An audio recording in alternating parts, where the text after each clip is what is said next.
భైరవ అంటే కుక్కకి భైరవ అని పేరు. ఎందుకంటే భయ్య నరుస్తుంది కాబట్టి. రవము అంటే శబ్దము.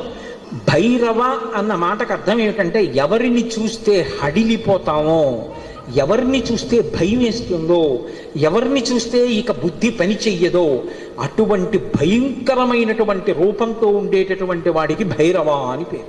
లోకంలో ఎవరైనా సరే బాగా పాపములు చేసి చేసి చేసి చేసి చేసి చేసి శరీరం విడిచిపెట్టేశారనుకోండి, ఈ లోకం విడిచిపెట్టి వెళ్ళిపోయేటప్పుట భైరవయాతన అని ఉంటుంది.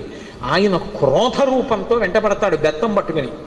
ఆయన్ని చూసేటప్పటికి భయపడి చెమటలు కక్కుతూ పరిగెడతారు. పరిగెత్తి పరిగెత్తి పరిగెత్తి దాహార్తితో యమసదనం దగ్గర అగ్నిజ్వాలలతో ఉంటుంది తోరణం.